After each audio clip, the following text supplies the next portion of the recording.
दोस्तों, कोई भी घर परिवार कब बर्बाद होता है? जब उस घर में किसी तीसरे व्यक्ति की एंट्री होती है। आज की कहानी में भी कुछ ऐसा ही हुआ है। एक हंसता खेलता परिवार जिसमें तीसरा व्यक्ति आता है और जिसकी वजह से एक व्यक्ति हमेशा हमेशा के लिए इस दुनिया को छोड़ के चला जाता है। और इतना ही नहीं, कई लोगों की जिंदगियां हमेशा के लिए बर्बाद हो जाती हैं। नमस्कार दोस्तों, मैं हूं राज और आप देख रहे हैं क्राइम दुनिया की। दरअसल आज की जो घटना है ये है उत्तर प्रदेश नोएडा की। वहीं का रहने वाला महेश, जो बहुत अच्छा से पढ़ाई करता है, पढ़ने में होनहार होता है। उसकी उम्र होती है 26 साल। वो अपने फ्यूचर को बेहतर बनाने के लिए अब जॉब ढूंढने लगता है और आगे चल के नोएडा के जाने माने एक कंपनी में वो काम करने लगता है। और अच्छे पद पे जब काम करता है तो कई लोगों के साथ उठना बैठना, उसकी दोस्ती हो जाती है। अब वो अच्छा सा जिंदगी को व्यतीत करने लगता है। इसी बीच उसी कंपनी में एक लड़की भी काम करती थी जिसका नाम होता है ललिता। और ललिता लगभग 22 से 23 साल की लड़की थी। जब पहली बार महेश उसे देखता है तो देखते ही रह जाता है और पहली नज़र में ही वो ललिता को पसंद करने लगता है। और इस तरह से अब ललिता भी उसे पसंद करने लगती है। कभी कभी महेश जो है अपना लंच बॉक्स लेके नहीं आता था, तो उस वक्त जो ललिता है अपने टिफिन शेयर करती थी और इन दोनों में अब दोस्ती हो गई थी। ये नंबर भी एक्सचेंज कर लिए थे, बातें किया करते थे, सभी जो बातें होती हैं सुख दुख सभी बताते थे एक दूसरे से। और इसी तरह से जो महेश है एक दिन टाइम निकाल कर ललिता से अपनी मन की बात बता देता है कि मैं तुम्हें पसंद करता हूँ, मैं तुमसे शादी करना चाहता हूँ। अब ललिता भी मन ही मन में मुस्कुराती है और वो कहती है कि ये बात मैं पहले ही कहना चाहती थी, लेकिन मुझे फिर लग रहा था कि शायद तुम कहीं और भी बातें करते होगे, तो मैं क्या बोलूं, लेकिन मैं भी तुमको पसंद करती हूं।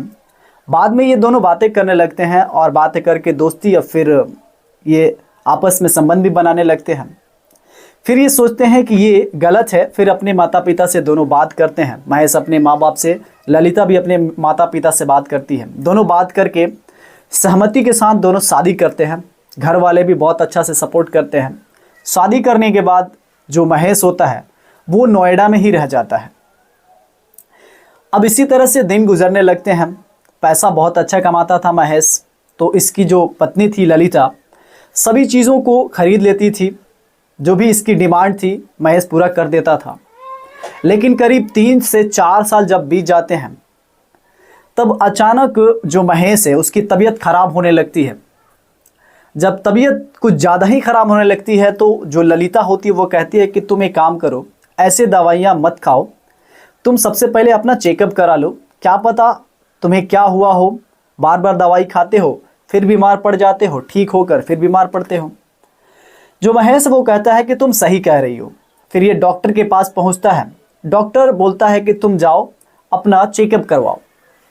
जब वो चेकअप करवाता है तो जो रिपोर्ट आता है उसे सुनकर जो महेश है शॉक पड़ जाता है।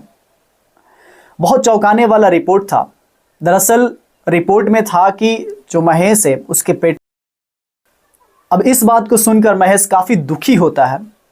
फिर ये घर पहुंचता है और अपने बीबी ललिता से सभी चीज़ों को बताता है कि दरअसल मेरे पेट में कैंसर हो गया है। जो पत्नी थी वो ये बात सुनकर रोने लगती है। फिर दोनों बैठकर रोते हैं, भावुक हो जाते हैं कि अब आगे की ज़िंदगी का क्या होगा, क्योंकि इनकी शादी बीते हुए अभी 2-3 साल ही हुए थे। अब जो ललिता है किसी तरह से महेश को समझाती है और कहती है कि देखो, आगे का जो ज़िंदगी है मैं तुम्हारे साथ ही बिताऊंगी, मैं तुमसे दूर नहीं रहूंगी, और ऊपर वाला का देन है, अगर तुम ठीक हो गए तो बहुत अच्छा है, मैं पूरी कोशिश करूंगी। महेश किसी तरह से अपने आप को समझाता है, काबू में करता है।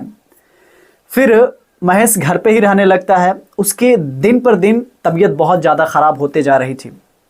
दवाइयाँ चल रही थी लेकिन उसकी तबीयत ठीक नहीं रहती थी। बाद में महेश की तबीयत इतनी ख़राब हो जाती है कि वो घर पे ही बैठ जाता है और वो ड्यूटी करने अब नहीं जाता है। करीब इस तरह से 1 महीना जब बीतता है तो ललिता कहती है कि देखो, जब तुम ठीक थे तो पैसा कमा कर लाते थे, अब मैं ठीक हूँ, तुम बीमार हो, अब मैं जाऊंगी नौकरी करने, मैं ड्यूटी करूंगी।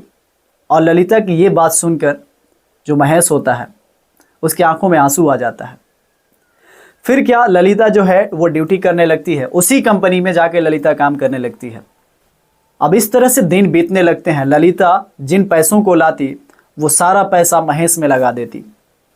करीब इसी तरह से 3-4 महीना का जब वक्त बीतता है तो ललिता जिस कंपनी में काम करती थी उसी कंपनी में एक लड़के के साथ वो बात भी करने लगती है और बातें करते करते उसके साथ रहने लगती है, घुल मिल जाती है। जब वो घर पे आती है तो जो महेश है वो उसके साथ मिलना घुलना बात करना चाहता था, लेकिन ललिता अपने पति से ठीक से बात नहीं कर रही थी। इस बात को वो नोटिस कर रहा था महेश। फिर वो कहता है कि मैं तुमसे बात करता हूँ, तुम बात भी नहीं करती हो। अब जो ललिता है वो हाथ को झटकारते हुए कहती है कि देखो तुम बीमार हो, मैं तुम्हारी इलाज करवा रही हूँ ना, तुम जल्दी ठीक हो जाओगे। इस तरह से महेश अपने शारीरिक ज़रूरतों को पूरी करना चाहता था, लेकिन ललिता उसकी बात नहीं सुनती थी। और एक दिन किसी तरह से महेश को पता चलता है कि ललिता जो है जिस कंपनी में काम करती है उसी कंपनी में एक लड़का है जिससे ये बातें करती है। जब ये बात पता चलता है महेश को तो ये काफ़ी गुस्सा होता है। और जब ललिता घर पे पहुंचती है शाम को ड्यूटी से तो महेश उससे काफ़ी भला बुरा बोलता है।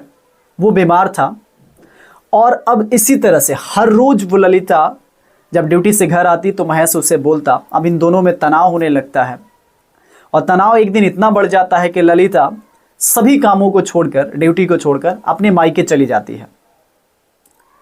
अब मायके जब चली जाती है तो महेश बिल्कुल अकेला पड़ जाता है। एक तो बीमार, ऊपर से इसके साथ कोई नहीं है देखभाल करने वाला। तो अंत में जो महेश है वो ललिता को लाने के लिए अपने ससुराल जाता है। वहाँ जाकर समझाता है उसे और कहता है कि अब मैं तुमसे झगड़ा नहीं करूँगा, तुम चलो, मैं कमाऊँगा और तुम खाना। जो ललिता है इस बात को सुनती है तो मुस्कुराती है। फिर वो सभी चीज़ों को भूलकर महेश के साथ अपने घर चली जाती है। अब जिस दिन महेश अपने पत्नी को घर लेकर आता है उस दिन वो कहता है कि देखो तुम हर रोज़ तो मुझे खिलाती हो, लेकिन मैं इतना भी बीमार नहीं हूँ कि मैं खाना नहीं बना सकता हूँ। आज मैं खाना बनाऊँगा, तुम आराम करो, मैं तुम्हारे लिए खाना बनाऊँगा। फिर क्या, महेश किचन में जाता है, खाना बनाने लगता है। दोस्तों आपको बता दें कि यहाँ पे जो महेश था वो जैसे ही ललिता को अपने घर लाया था तो मार्केट भी गया था। वहाँ जाने के बाद वो कुछ गोलियाँ खरीदी थी जो सेक्स पावर की थी। वो ख़रीदने के बाद घर लेके आता है और खाना बनाकर उस खाने में मिलाकर अपने पत्नी ललिता को दे देता है। ललिता जैसे ही वो खाना खाती है उसके शरीर में अजीब से होने लगते हैं बेचैनी, वो काफ़ी बेचैन हो जाती है। फिर ये देखकर जो महेश होता है उसके पास जाता है और उससे संबंध बनाता है। अब ललिता को समझ में नहीं आ रहा था कि ये क्या हो रहा है मेरे साथ, इतनी बेचैनी क्यों हो रही है। और इस तरह से वो लगातार संबंध बनाते हैं। करीब रात के जब 12-1 बजते हैं तो जो ललिता है वो बेहोश पड़ जाती है। और ये देखकर जो महेश होता है वो अपने पत्नी के चुन्नी यानी दुपट्टा को उठाता है और उसके गले को दाब देता है और वहीं पे गला घोंटकर उसे मौत की घाट उतार देता है। और जब सुबह होती है तो सुबह वो पुलिस स्टेशन कॉल भी करता है और कहता है कि मैं अपने पत्नी को मार दिया हूँ, गला घोंट दिया हूँ। पुलिस जैसे इस खबर को सुनती है वो वहाँ तुरंत पहुँचती है, उस घर पे पहुँचती है तो वाकई में वो देखती है कि जो महेश है अपने पत्नी को गला घोंटकर मार दिया है। पुलिस देरी न करते हुए ललिता के बॉडी को पोस्टमार्टम के लिए भेजती है और इसे गिरफ्तार करती है। दोस्तों यहाँ पे आप क्या कहना चाहोगे? जो ललिता थी उसकी तो अभी ज़िंदगी थी, वो भी बहुत जी सकती थी। और जो महेश है इसको तो कैंसर हो गया था, तो ये तो अपनी ज़िंदगी को जितना दिन जी रहा था काटता, अपने लाइफ को जैसे तैसे जीता। लेकिन महेश ऐसा ना सोचकर वो अपने ज़िंदगी तो बर्बाद कर ही लिया था, अपनी पत्नी का भी ज़िंदगी बर्बाद कर देता है और उसे मौत की घाट उतार देता है। तो दोस्तों आप बताओ यहाँ पे गलती किसकी थी?